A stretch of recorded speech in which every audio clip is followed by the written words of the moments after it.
Hello students, welcome to the statistics class. So in today's session we shall look at some basic concepts. These are some important definitions you need to understand while studying statistics. So let us look at them one by one. The first definition we have here is units or individuals. The objects whose characteristics are studied in any statistical survey are called units or individuals. Suppose I am trying to analyze the performance of a drug. Now say we are trying to analyze the performance of a vaccine related to the COVID-19. So there to study the effect of drug we need patients. So now whether you consider all the corona patients or at least a part of them, that is up to you. But for example, you are taking say 1000 patients for study. So those 1000 patients, each patient is called as a unit or individual. So there you are trying to study their characteristics with respect to the COVID-19. So each patient is called as unit or individual. Suppose we are trying to analyze the performance of a class. So in a class there are students. So I may take into account the entire class, or I may take into account few students among all the students. So each of the student there is an individual or an unit. We are trying to study their characteristics with respect to the phenomena. Okay. So this is your definition, units or individuals. Next, population or universe. The totality of units under consideration is called population or universe. So while studying, if you are taking all the units or individuals into account, then it is called as population. For example, census survey of a country, that is population study of a country. Here you are trying to analyze the behavior of the population of a country. So you are taking into account each and every registered citizen of this country, how many people are living in this country, and religion, their gender, etc., etc. Each and every detail you are collecting. So you are considering each and every person in the country. So that is called as a population. So totality of units under consideration is called as a population or universe. Okay. Now in population we have two types of population.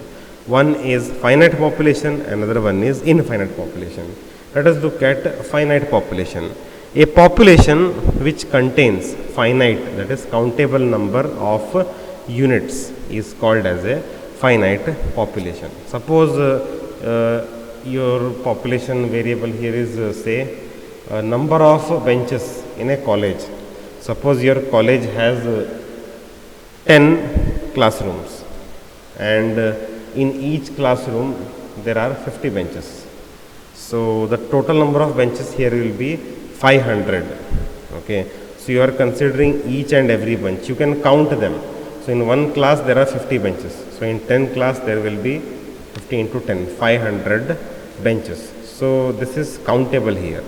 Okay. You are taking into account each and every bench in the college. So it is a population. It is a finite population.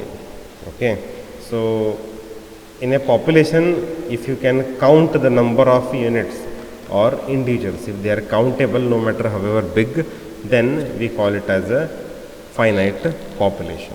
This is the definition of finite population. Next, a population which contains infinite or uncountable number of units is called as infinite population. So number of galaxies in the universe. We don't know how many number of galaxies there are there in the universe. There are infinite number, they say. Infinite means uncountable. We are not able to count it. Or number of stars in the sky. I am sure nobody can count the stars in the sky because they are infinite in number. Okay. Or number of hairs on your head. So even that is called as infinite population because you can't count them. Or number of cells. A number of living cells in one section of your body, let us say in your index finger. So in your index finger, how many living cells are there? you cannot count them. They will be in infinite number. They can't be counted, or it is impossible to count them.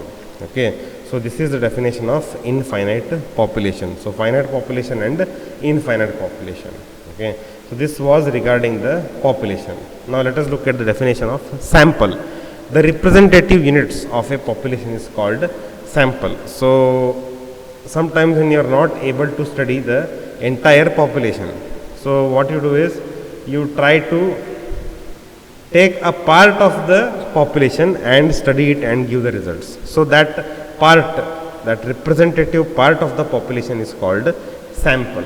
So the representative units, suppose in a college there are 500 students. So you are considering, you want to study something, and you can't consider all the 500 students for your study.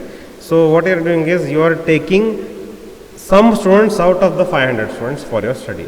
So those some students, say you are taking 60 students out of the 500 students. So that 60 students, they represent the population of 500 students. Hence those 60 students are called as a sample.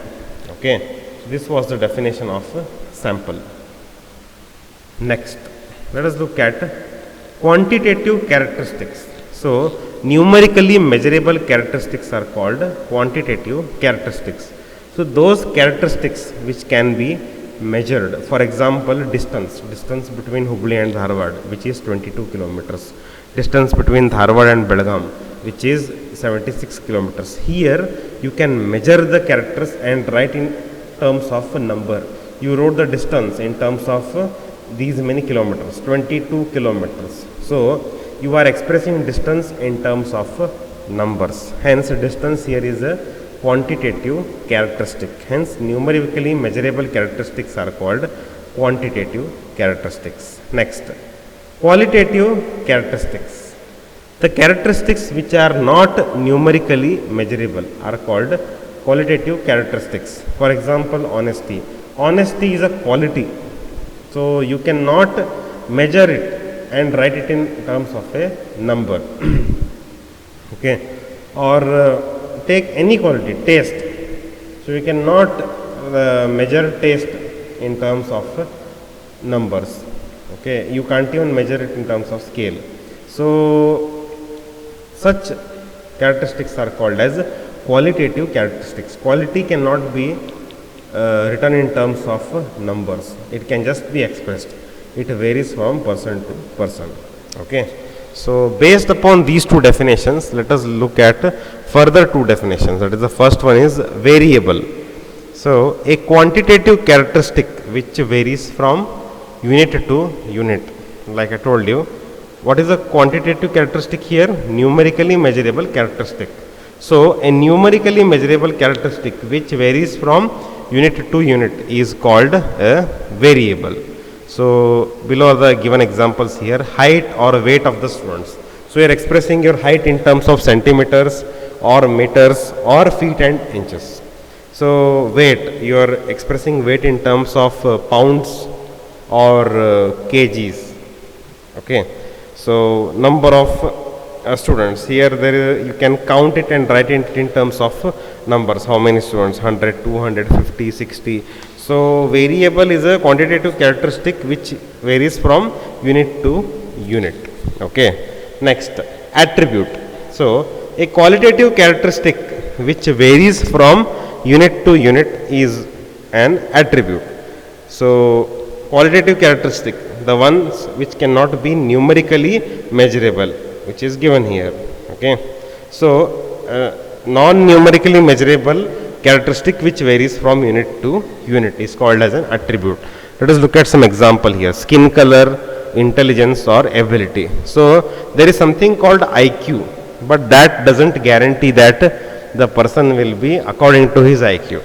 So it is just a quotient, but not exactly the measure of intelligence. Skin color, it varies from person to person. Some will be fair, some will be a lot fair, some will be dark, some will be wheatish. So it varies from person to person. Ability of students. So not all students are same. So that is again differs from student to student. So this is the difference between variable and attribute.